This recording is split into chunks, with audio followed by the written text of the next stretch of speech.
Good evening. This evening, this is the Finance and Resource Allocation Committee meeting. I am pitch hitting for Vice President Beatrice LeBron, who is now coming in and will take over the meeting, but I will start it a little bit and until she gets settled, and then she can take over the meeting. So I'd like to call to order the Finance Committee of the whole meeting. And then the next item on the agenda is the speakers list, where we have no speakers, and want to get a motion for the review and acceptance of the minutes from the last meeting. Is there a motion? Moved by Commissioner Malloy, seconded by Commissioner Adams. Any questions or comments about the minutes? Hearing none, all those in favor? Aye. Any opposed? And then we'll move down to discussion items. We'll move to, and she's coming on, the financial resolution review for, in the month of January 2024. Is that where Chief Farr comes in, or you have some? Nope, not yet. Okay. If there's any questions on January resolution. All right, so any questions on the resolutions that will be moving to the December 21st meeting? Any questions or comments on those resolutions? And you did receive them in your packet? Hearing none, is there, Commissioner Simmons? Yeah, I'm just trying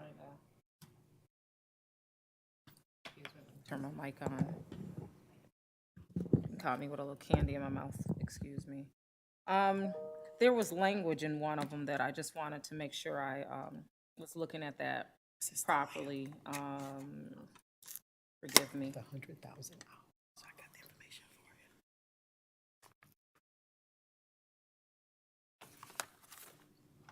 Oh, okay, I think it's okay, it's academic resolutions 18. I had it listed wrong on my note. So it's 18 academic resolutions, and it's just for additional pay. But there was something, like, what did they, I wanted to understand this language where they were saying the actual rate of pay established, like if it is incorrectly stated. Why would pay be incorrectly stated? I know there's something connected to the collective bargaining agreements. Is that just because it's still in process? I just wanted to understand that.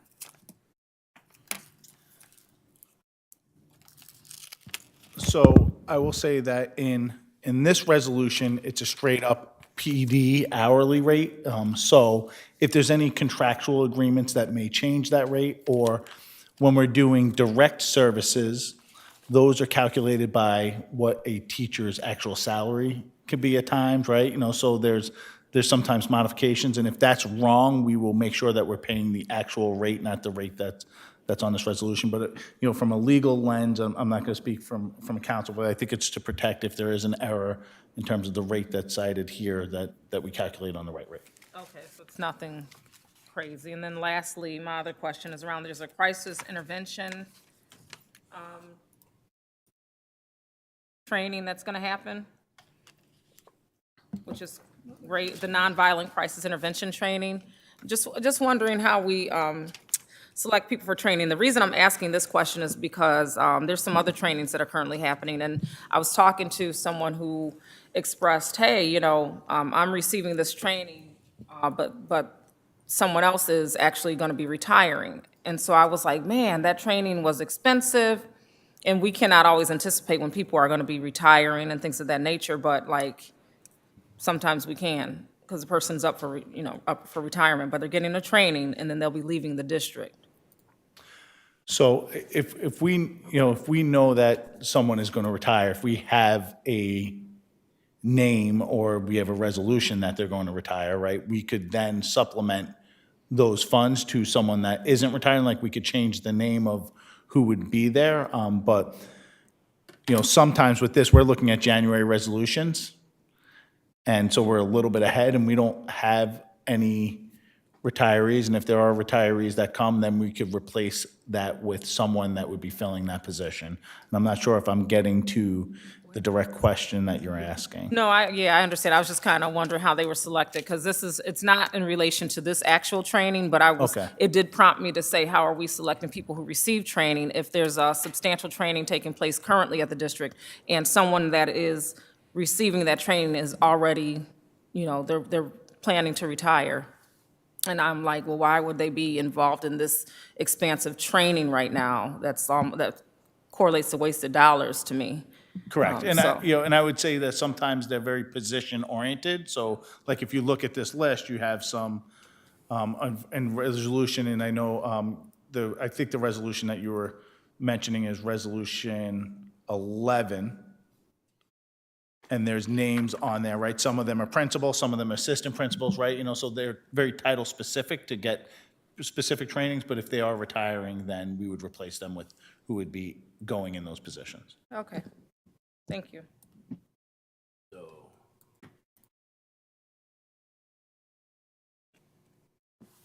So, excuse me, I'm going to request that we do the suspensions resolution out of order because I need to go. I've told everybody this is nothing new. I have a prior commitment, and I'm going, and so I just would like to do that. That's fine. I'm okay with that. Vote on that suspension appeal. So is that under my leadership, or is that under the Vice President? Is it on, where that suspension? Commissioner Adams is asking that we vote on the suspension appeal first before he has to leave. And so he's asking a motion to be made in order to Change the order. change the order so that he can vote on it, right? Yeah, exactly. Just a motion to. I'll motion to change the order. Second? All Those in favor? all those in favor? Aye. Aye, okay. So do we have a resolution number for that? 30. Okay, all right, okay.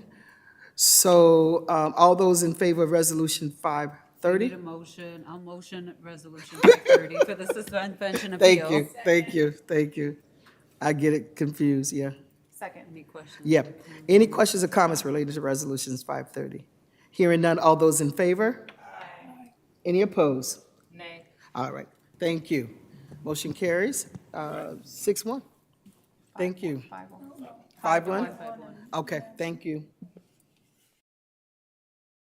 All Okay, you right. can resume to the regular. Thank you. Finance I'm going to Committee. take over. I'm actually going to have Sean come up right now, and then we'll save the budget priorities and talk about the update to the budget calendar after Sean's presentation. Is that okay? Maya's birthday. Okay. So we're going to jump right into the December 2023 unaudited financial report and trend analysis. And so I will turn it over to our CFO. Okay, thank you. Good evening, President Elliott, Commissioners, Vice President LeBron, Superintendent Peluso. The packet for December is through November 30th data. And I'll go through this fairly quickly. Page 1 of the document, we note that we ended November 30th with $164 million in cash. And this is $73 million higher than the previous year. So our cash flow remains strong. And I always try to highlight as we get to this time of year where our low point is. Our projected low point in cash is in the middle of January, specifically the third week. At this point, we're projecting to have a low of $103 million. And conversely, our high point of the year is in March, and we're projecting to have $350 million. The swings in cash is because the bulk of our funding comes from the state, and depending on the aid, various aids have different payment schedules. Of course, the biggest one being foundation aid. So when the state makes a big payment to us, we have a lot of cash. and then we, spend down from there. Either way, we're in good shape financially.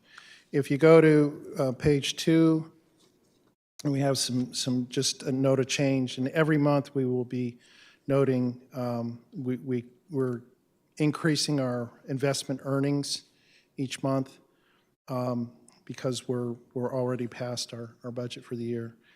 So we increased it by $748,000 in the month of November. Going down towards the bottom of page 2, we have projected revenues, and again, this is just to highlight that our general fund budget for this year with variances that we're looking at right now is $874 million. Our grants fund right now is $131 million. School food service fund, about $23 million. So all in all, we're over $1,028 million for a budget for the year, and we're on track with our revenue. Going to page 3, if you look at our budgeted expenditures, this is the very top of the page. General fund, we have our budget, we have funds that we've encumbered, funds that we've expended. So as of November 30th, we had available appropriations in the general fund of about $453 million. And in the grants fund, we had available appropriations of $74 million. So we're still, our budget is under control on the expense side, and we're doing well there. If you go to item E, this is summary. We're now noting on the federal stimulus funds, the CRISA funds the grants closed, the final report's been filed. So I'll move over to the ARP column, American Rescue Plan, and you can see that the overall funding was $197 million, and as of November 30th, we had $67 million still available. We have a plan in place to expend all those funds. That'll roll in. Those funds go through September 30th, 2024. So we'll actually have some expenditures in July and August of the next fiscal year as well. Going to page 4, under section G, capital project status, you can see the cash capital. We have $22 million. That's the funds. We put $10 million aside each year in the budget and goes out to our capital projects fund. So $22 million resides there. And the bond funds, the debt funds from previous bond issues, we have $11 million that we're spending against. If you go down on that same page 4 to item I, School Food Service Fund, we're projecting a surplus at this point for the year in food service. The food service is going well. I think it continues to be a struggle each day for the food service workers to make sure that we're fully staffed. But that is a challenge for school districts across the state of New York as well. And then the last item, J, I will note that in the chart we have in the very back of that is through November 1st payments, and through November 1st we had paid out $56 million, which is about $3.3 million more than the previous year at that point. We've budgeted $113.4 million for the year for charter school tuition payments, and we're in line with that budget. Questions?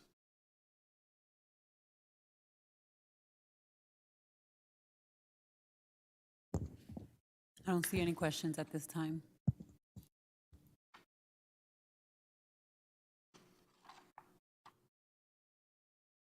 All right, that concludes the report. I do have one random question. I apologize, just because I'm just trying to understand with the cash flow portion of it. And This question is sort of stemming because I'm not going to name who, but one of our government bodies was able to take their ARPA dollars and then put it in like a CDL investment, save it, put it to the side. They essentially made 30 million just on interest. I know. I'll talk to you offline about this, Sean. I was like, That oh, seems a lot. it was a whole, well, they got a lot. They got a bulk of money from ARPA. Yeah. They put it in an account that was generating interest, essentially a generating interest savings. They made 30 million, but just curious if we have the ability to do something like that. You don't have to answer right at Well, this moment. no. I can give you more details offline Well, that might help I you answer. can give you, there's different ARP funding as it relates to us. And school districts, we're on a reimbursement basis. So we have to expend the money, and then we submit reports to get the money. So we're always out of pocket. We're always, in fact, one of the charts here kind of dovetails how much we still have yet to, like, we still have $9 million of CRISA that we haven't received yet. We've filed the report, and hopefully sometime soon we'll get that $9 million. But that was ARP funding for us, for school districts. There's different sources with different timelines, and so, yeah, so that's, unfortunately, that's not us. That'd be nice. I know. I was like, because, what? Interest rates are really good right now. I know, and they were able to, but okay. Yeah, Thank you Yeah, so much, Sean. yeah. Commissioner Powell?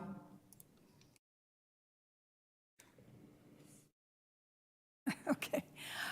Speaking of interest rates, have you had an opportunity to have any discussions with the city about ensuring that we don't get second-tier interest rates? I haven't had in-depth meetings with the city on that. Okay.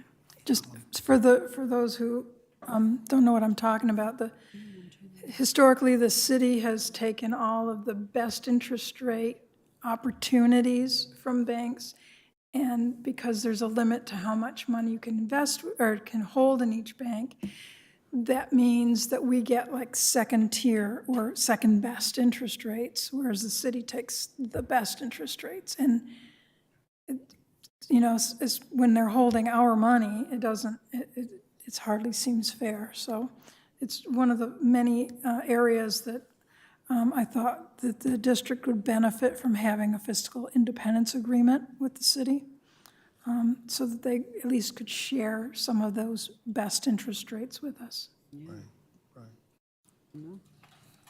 Agree.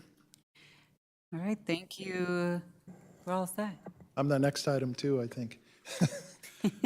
So, I do have to motion, though, to Oh, yes. move I'm sorry, were you done, Sean? yeah, I am. Okay, yeah, you're done.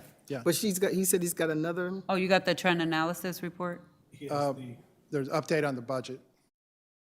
He's got E. Oh, E, But- yeah, no, but you go ahead. should Go right vote- into that one, I'm sorry. Well, did you want to vote to accept the? Yeah, I was So going to moved. go to the vote. So motion by President Elliott, seconded by Commissioner Powell. All those in favor? Aye. Aye. You got it? Any opposed? No. The ayes have it. Sean, you're up again for the budget. Yeah.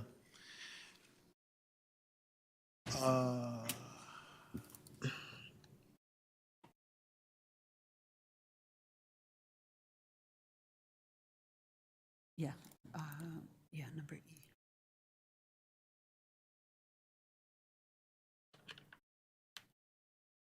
There we go. I wanted to update the committee on budget process. I presented to you in October some initial revenue projections for 24-25 to start the budgeting process, to get an idea of what kind of resources that we're looking at to have available for us. There are iterations to that, I had noted at the time. And one iteration is in November, the state provides estimates using our own input, our own data that's in the state system, based on the formulas and the funding, what we could expect. Extremely rough from a lot of different angles, one of which is that it's based on our current enrollment. So when we're projecting for 24-25 and how much we're going to get in foundation aid specifically, we're looking at what do we think our enrollment's going to be. So we have to kind of reduce for that. Also, in January, the governor issues a budget, proposed budget for the next fiscal year, and that's where it starts to get more real, because right now the numbers that we're given are kind of framework numbers. Then the governor can weigh in specifically, is there going to be an increase in funding for education funding across the state, and if so, how much? We won't know that until the governor releases her budget in the middle of January. But in the meantime, we're adjusting. We've made some adjustments based on the November data and kind of additional information that we're aware of. And that is the third page of this document. And so it's the same format as you saw in October. We've made a few adjustments. The big adjustment here is the what's called basic formula aid, or also known as foundation aid, that the state provides. We are putting in for an increase, less than 1%. That's just an estimate, right? And this is just kind of the art of budgeting along the way, is trying to figure out, well, we should get something. We don't know what it is. We don't, two things. We don't know what the governor will propose, and even after the governor proposes it, it's then subject to the legislature and their deliberations before there's a final budget. So we're a long ways away, but just kind of a place marker there. We're increasing, but we're also decreasing because our enrollment is continuing to decline, and we're projecting that decline into 24-25. Anyway, so just to let you know, these are rough numbers and will change, and we will come back to you when we have the governor's budget numbers. We will come back to you weighing in with what the governor is proposing at that time, and then what kind of changes we might make to our calculation. There's a big increase in transportation aid versus the current year. The current year, we are short less than previously of about $10 million. And that relates to last year, 2 contracts that were not approved by the state that hopefully we have rectified for this year. And also, it's based on expenditures, how much we expend on transportation, and then we get aid behind it. So if we spend more on transportation, and we've, because of COVID over the last few years, we've fluctuated on our transportation significantly, right? So from a point where we weren't transporting students, and now we are transporting students. So that fluctuation is around transportation. That does not repeat itself from year to year, right? So bottom line is, right now we're looking at projecting an additional $27.3 million in additional revenue for 24-25. But then you can see back to page 1 here, I highlight kind of some big ticket items that make that up, that are non-repeating items from year to year. So for example, we're adjusting up our investment earnings amount because we budgeted way too low for the current year. So we're adjusting that up to what we think is a more reasonable level for next year. Once we're there, that won't repeat itself. We won't go up. We won't go up by that much, depending on interest rates and how much cash we have available to invest. That's the revenue side. On the expense side, we started the budget process. We have gotten requests from various departments, And we're going to be in the process where the superintendent, actually and myself as well, are going to be meeting with various departments to have them present their budgets and present their requests to get a good understanding of what the needs are. But at the same time, and we've been talking about this for quite a while, we're going to need to reduce the budget. So part of reducing the budget is to have a good understanding of where we are today, what are we doing, where can we invest additional resources to improve results, where are things that we might reduce because they're not producing the same results that we would want, especially on the teaching and learning outcomes. So that process will be happening in the beginning of January. We will then come together with a budget, the goal of having a balanced budget that doesn't require transfer from fund balance, or if it does, a fairly limited amount in consultation with the state monitor.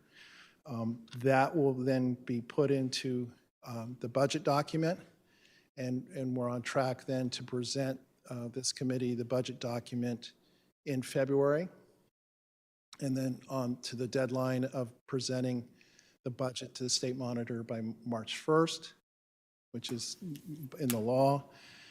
And then that's where the actual budget process and the deliberations that start with the board and the commissioners and the public. So just wanted to update you on that and see if there's any questions at this point. I'll, if you don't mind, I'll start with Absolutely. Commissioner Powell, and we just work our way down. Commissioner Powell? Thank you. On the revenue side, the indirect costs. I did note that your footnote about administrative overhead being allowed by most grant programs, but I just want to test for understanding. So the ARP and SURSA money, we were allowed to charge overhead as well? Yeah. Okay. Yeah, and that's why it has a large decrease, because that program is coming to end. Right. I read your footnote. I was Yeah. just surprised that Yeah, those particular grants would allow administrative overhead for them. Okay. well, it's a good thing, actually, because it's been very time-consuming to administer those programs. No doubt. I mean, just the fact that you had to present financials with those grants broken out. Yeah, yeah. Thank you. Thank you, President Elliott. Thank you, Vice President. So, I'm on this bandwagon around transportation, charter schools, and also debt service. Is there a strategy, and I don't know if the superintendent can respond or you can respond,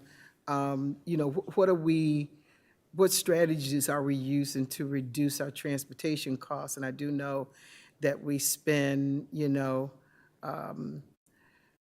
dollars for transporting charter school students. And they have a tremendous amount of money in terms of profit. And so, I think that we need to look at how can we, perhaps they can get their own transportation and not have to depend on our transportation, particularly when there are issues around personnel, trying to, identify personnel for our transportation. And so I think that, we're going to be forced in terms of looking at transportation costs.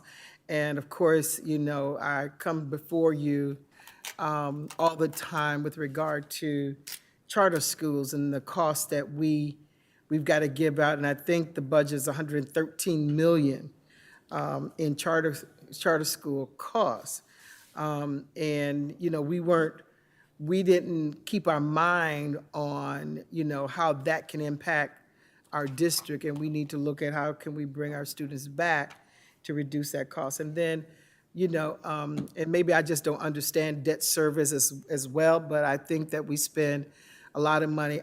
When we go back to way back when Manny Rivera was here and we first started discussions around the FMP, and I knew that there was a local share, but my concern has always been, well, where, how do we pay for the local share? And so, those are the comments and, what I would be, arguing for in this budget, how can we reduce all of those costs? So can the superintendent or chief, you respond to those? I'm going to start with transportation. So transportation is heavily aidable, right? And it's really about what we're able to do within our capacity. And from a legal standpoint, we've explored this. If we offer our students transportation, we have to do the same for charter schools within the city. But I will tell you that from our lens, we've always, when doing transportation, took care of everyone else before we took care of ourselves. That will change. Right, we're going to make sure that our students in the city of Rochester, our students in the district, are rooted first and rounded first, and then charter schools and others. Because what has happened is we've felt the pain of taking care of everyone else first, right? And so that will change. Now, that being said, charter schools last time went and adjusted their bell schedules to help us with some of the issues. That's where we become inefficient, when we have people all over the place in bell schedules when they're different.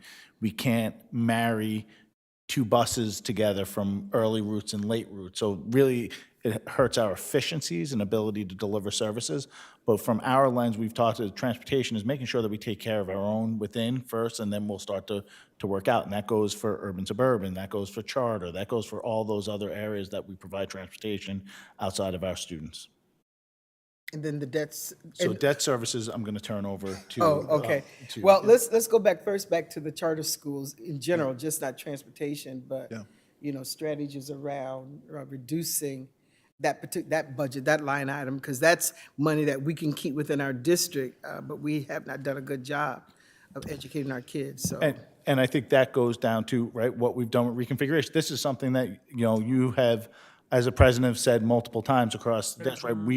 People have walked with their feet because we haven't delivered the service that we need to deliver. And I believe that once we start to deliver our capacity, our programming, our buildings, people will walk back to the district, and that will reduce our costs. But, that, once again, doesn't change just by words. That changes through actions. Thank you. And the debt service, Chief R?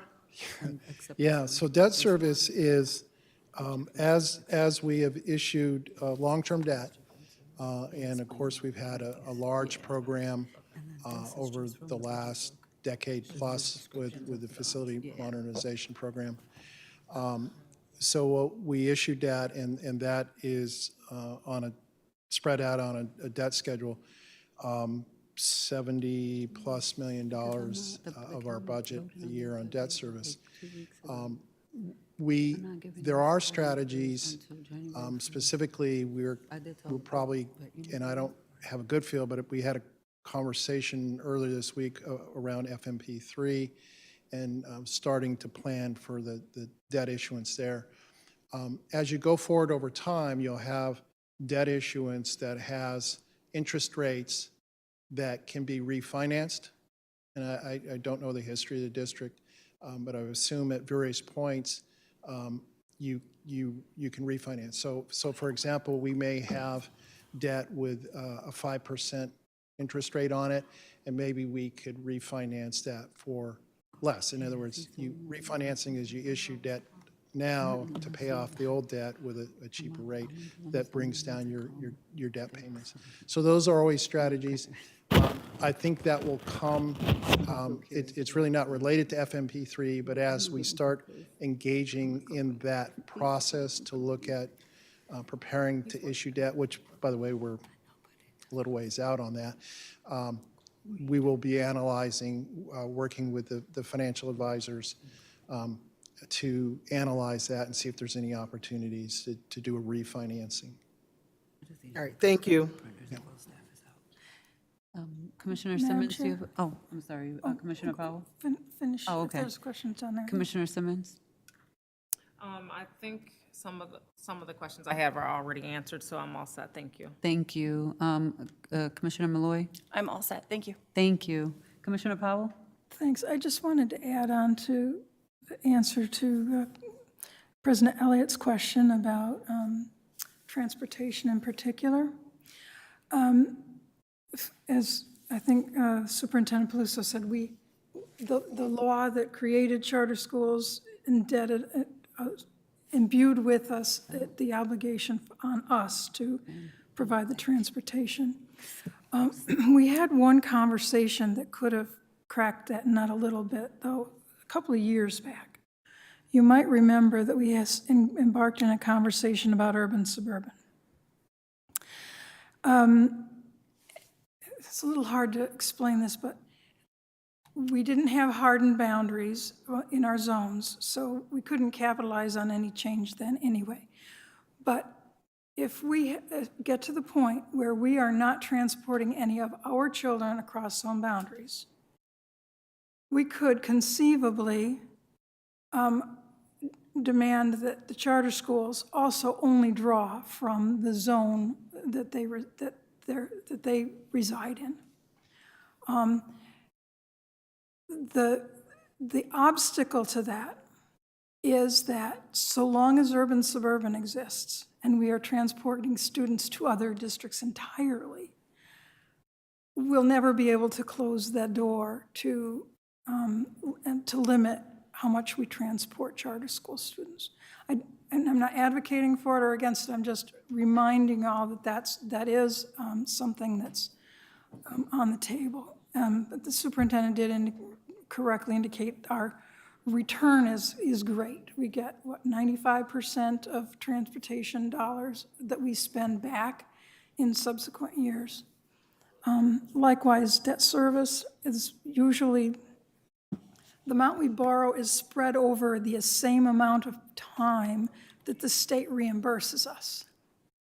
And with a reimbursement rate of like 98% of eligible dollars, there's, the choice is really, do we do FMP or do we not do FMP? Because that's where the borrowing happens. And there's long been support for FMP. So, we can't necessarily find fault with our debt if we're in favor of FMP. The two went hand in hand and will continue going hand in hand with FMP3. So a couple of things, if I could just, Vice President, in relation to what Commissioner Powell was just saying, I'd be interested in hearing more about establishing zones for the charter schools and the impact financially that we would have with regard to that, if it is indeed a cost savings. I would be interested in that conversation. If you have some information on that already, Superintendent. No, we could get there, but I want to be cautious with what I want to do some more research on this. Okay. What Commissioner Powell also just mentioned, though, it would be, if with our current urban-suburban transportation model and what we do, that would prohibit us from doing zones within charter schools. So we would have to also have some conversation around urban-suburban if that was a direction that we wanted to go. So that's the two there, but I will do a little bit more research and get some information to the board. Because again, we've got to, as we move forward, the former state monitor developed a financial plan for us for the future. And so we've got to make sure that that's the forefront of our work, that we are not spending dollars that we don't have, and that we are in our budget looking at ways in which we can cut costs. And to me, if we can bring back our students, that's going to reduce that $113 million. And then, but even with the transportation costs, and I'm not going to argue against it, there's still 2%, and I don't know what that equals to in cash, but that's also, we could be saving there as well. So I'm just looking at ways in which we can really, be effective financially, but then still providing the best quality education for our children. So if you allow the dialogue to continue, Madam Chair, the superintendent really hit the nail on the head in terms of taking care of our own students first. That's certainly an important consideration, and if we could get those students back into our buildings, that solves that problem, right?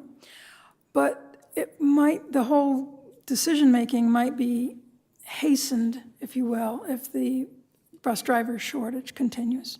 That's, how do we put our own students first if we've got just way too many buses on the road and no way to consolidate them any further than we already have. So again, just food for thought, the ways you have to weigh and balance your decision-making when you're in the midst of budget deliberations.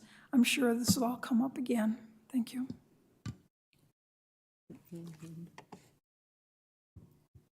All right, thank you. I will not be asking you questions on these numbers because I just had to present to my board a budget knowing that I will not have answers from certain funders until January, but then also that there's some funding out there that's I won't hear from until February, March. So lots of budget amendments for us on the horizon. So I literally had to present a budget that I knew numbers were going to be changing, and that's sort of what I gathered out of what you said, because it's really hard to sort of predict what the state is going to do. And I have already heard New York City's budget is being eaten away, if you will, by the asylum seekers, and so things like education are being cut, and I suspect that there's going to be some of those battles at the state level with Kathy and the state legislators with all of the influx of additional costs that the state is facing at this time. So thank you very much. I am going to switch gears to the next item, and I have a few items up because we're going to be talking about the board budget priorities. And I know in the past, this is sort of like an open-ended sort of conversation and a piece, and folks give feedback. I know for when I started, it used to be like we gave feedback through the board budget memo, and then it would go to the superintendent, and like at the last hour, there were budget amendments, which I always thought was a little crazy because I'm like, there's a lot of time being spent in the development of the budget, and then at the last hour to change some things that you don't understand where you're pulling or the impact long-term. So we stopped that practice, and we sort of look at coming together to give the administration some guidance around what they should be prioritizing. However, this year, I just said to you all, like, even with the board goals, for me, our board goals should be aligned with our budget priorities. And if we're saying that to the administration, these are going to be the board goals, this is what we want you to focus on, then we also need to tie that in to the board budget priorities so that they have the funding to meet those goals, and at least the support, if you will, right? I don't think they're going to have all this extra money, but it's a priority, and this is the areas that they know we want to see in the budget, that they're going to invest in it, and that we're going to have some outcomes. I just want to point out that our state monitor and Commissioner Patterson are both on Zoom, but it's my understanding Commissioner Patterson will not be participating via Zoom. He's just listening in tonight, but I just wanted to acknowledge that. And so with that, I'm going to open it up, and I'll see Commissioner Malloy shaking her head, so I'm going to turn to see if you have any feedback you would like to give on that. Yeah, thank you so much, Vice President LeBron. I think that's a really good idea to align budget priorities, just like you said, to the board goals. And I know we're still in the process of developing those goals. I know that we were given some proposed goals to kind of mull over. And so those haven't been finalized yet, and there's more discussion that will be occurring. But I totally agree. We got to connect our budget priorities to the academic outcomes that we want to see for our students. And just in keeping with that, I wrote all this stuff down in front of me. I won't read off of it, sorry. I'll spare all of you that. But what I wrote down was, I think that some of the board goals that we had come up with, or that the administration had come up with, some of them are more reflective, I think we had discussed, of what we call guardrails, which are the priorities that we want, or their expectations we have that we give to our superintendent surrounding the goals that we want, how we want to meet those goals. I hope I'm making sense. And so I think that we need to still finalize actual goals, but then delineate which ones are guardrails in the proposed goals that came out to us. And of course, those aren't in front of us right now, and that's fine. But for instance, I know we had 2 or 3 goals around academic outcomes, specifically literacy and math outcomes. And so I would love to see our budget priorities centering on literacy and math. But then when we give a guardrail to our superintendent, that might be a statement of an expectation that although we want to see our budget priorities on literacy and math, we want to make sure that in that process, we are providing for the social emotional needs of our students, if we want to make that like a sub-priority. So what I'm trying to say is that guardrails are kind of like those sub-priorities that we have that might not be expressly stated as a specific goal, but are every bit as important in accomplishing those goals. And that would be like a discussion for the board to have what those guardrails are. For instance, we don't want to see less funding in that budget process towards taking away from restorative practice. So those are the types of guardrails that we could set for our superintendents through board discussion. Again, they aren't the actual goals, but they complement the goals. So hopefully that made sense. Yeah, thank you. Commissioner Simmons? Yeah, thank you. Yeah, I agree with the sentiments expressed. I think those are things that I believe most of us understand as far as putting the guardrails together. So I welcome the opportunity to further discuss where we'll be going, and that's at the turn of the year, right? Yeah. So I just want to respond very quickly to Commissioner Malloy's statement. So the board budget goals and the board goals, or the board budget priorities and the board goals have always sort of been separate. At least for me, my experience since I've been on this board, and I'm saying we marry them, right? So whatever they end up landing on. And to your point, we don't have anything finalized. What we have is like a proposal. But what I'm suggesting is that once that proposal for the board priorities gets done through the retreat, then, and actually, it doesn't even have to wait. We can sort of marry them together at the retreat. We finalize our board goals and then take a break, whatever, come back and figure out at that same retreat how that looks like and aligns with budget priorities. Because one thing, I pulled them up because they were at I thought it was at the ESA, but it was at the special meeting. So it was right after, so last week, same time. But for example, increasing proficiency for, English language arts, right?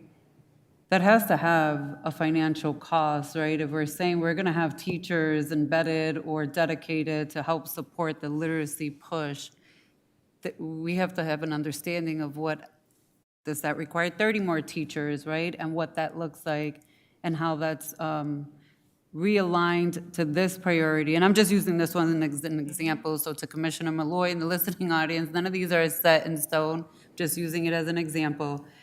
We use this, my expectation is that the administration, as we tie it into a budget priority, is gonna say, in order for me to meet this goal, I will need 30 teachers to be assigned at these 30 schools, right? And I'm just throwing out a very lowballed number, but I remember when we had the conversations around reading teachers and interventions, minimally, we're gonna have to have intervention people realigned or added or buffed in, however you wanna look at it, but there is gonna be a financial impact and cost to getting these goals done.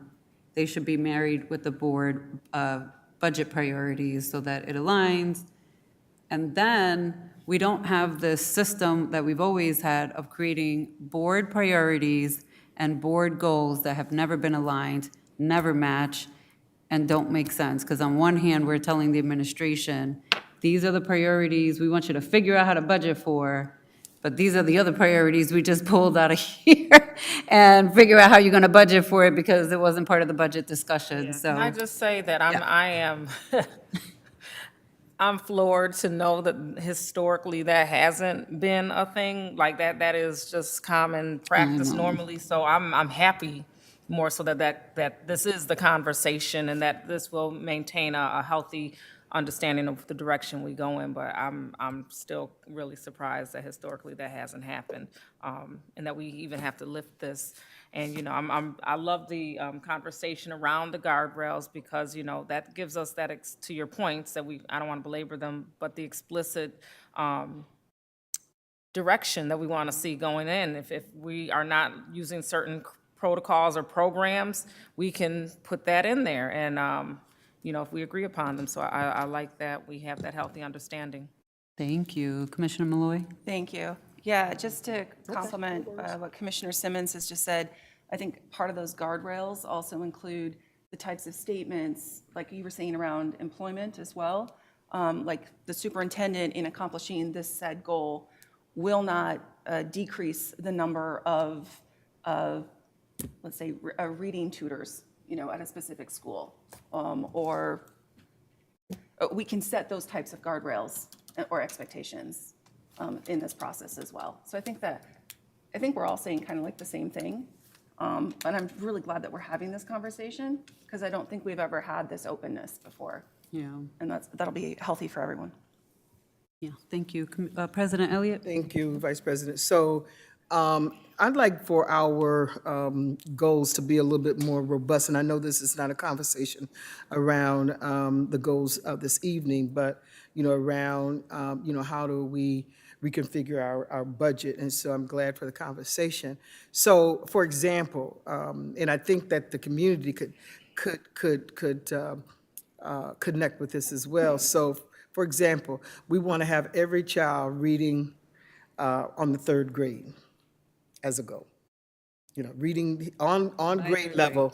By third grade. By third grade, you know, so, Sorry, put the by third. yeah, so that's what we should be, I think, looking at as an example. Another example around our goals, and then, you know, we could put the finances around that. Another piece is, and this is just an example, we want every, you know, whatever percentage of our students graduating with some kind of credential that we really do understand, and that we have evidence to point to that they are actually career and college ready.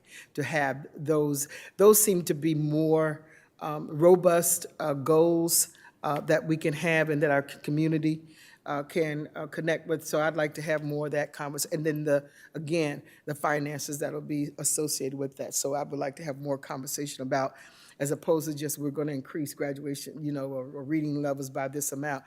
You know, let's hit some good things, some big things, and reading by, you know, third grade, on grade level by the third grade, or something to that. And of course, we can hash that out as a body. So, Yeah. thank you. Because I just saw, and I'm sorry, thank you. I saw something promising today even. I went over to Edison, and she was in the middle of being like photographed. It was a student who's graduating.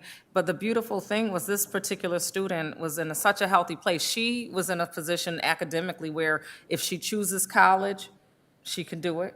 If she chooses the trades, she can do it. It wasn't that conversation around, well, here are your opportunities based on you can't do this or you don't qualify for that. She is qualified to pick and choose what she so chooses, and I believe she's going to be featured on Spectrum News, so I'll stop there. But look out for that, because I was like, this is what I want to see across the district. Our children, to President Elliott's points, being in positions where when they graduate, it was because they did great, they met credentials, and the sky was the limit, or maybe the moon. Yeah. And so, you know, these would be, you know, just keep in mind, we're talking about 3 to 5 years of doing this. But I think, for me at least, these kinds of goals are very exciting. And, you know, I look forward for our conversation around our budget around these, and also, you know, the conversation that we'll have in terms of developing these goals. I think Rahima wanted to say something.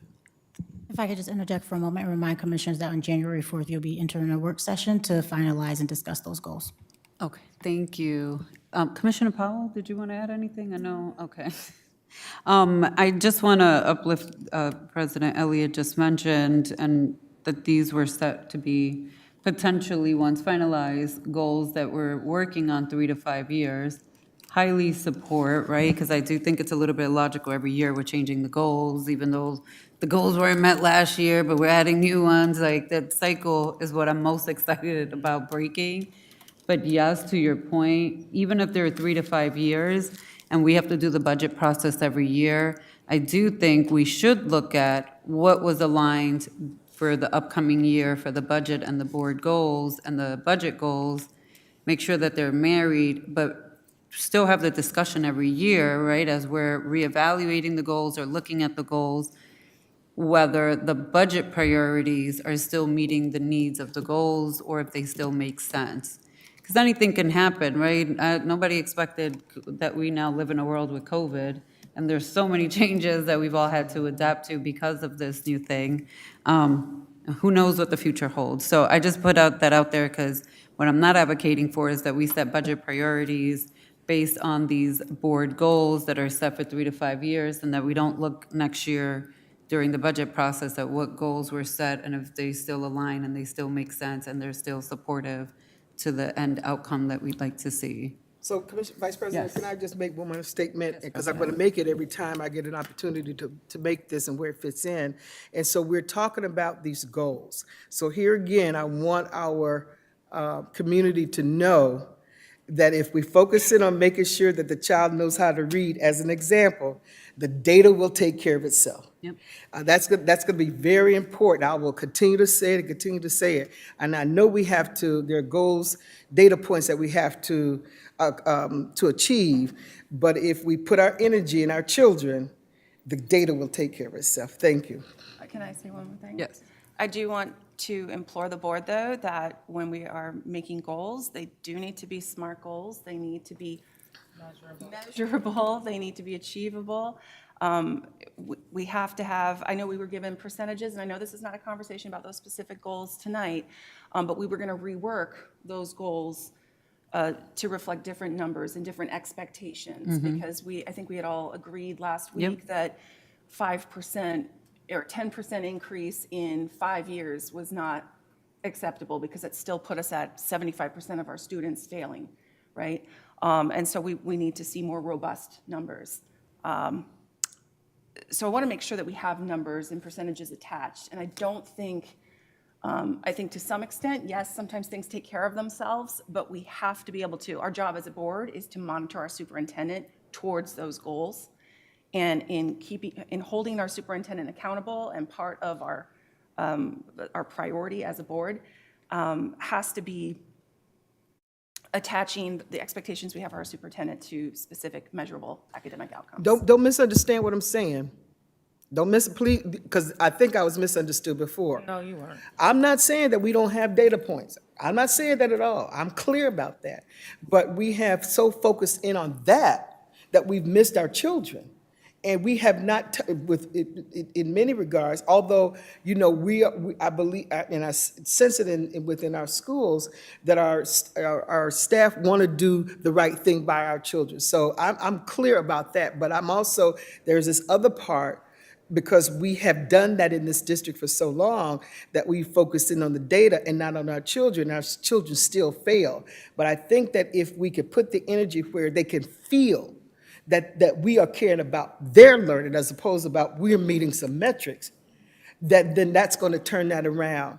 But please I don't want anybody leaving here to think that I'm not saying that we don't have to meet metrics. I understand that. And to the point you're making, President Elliott, you know, the research says that a child that has a caring adult in the building or in their life, you know, that can change a trajectory. We know that if a caring adult is there, that child will rise up and answer to that call sometimes. And we've seen it in programming and social, emotional supports, and that is a very true statement, that they will rise to the occasion when they know that they are believed in and understood. And I appreciate your message around balancing our expectations, meaning, of course, we're going to monitor data, of course, we're going to make sure that we are explicit in the measurement, but let's not forget the whole child when we're doing that, and I think that's a powerful message. Yeah, and I wasn't implying in any way that we forget the child in that process, too. I think we have all the adults who are working in this district care for our children immensely and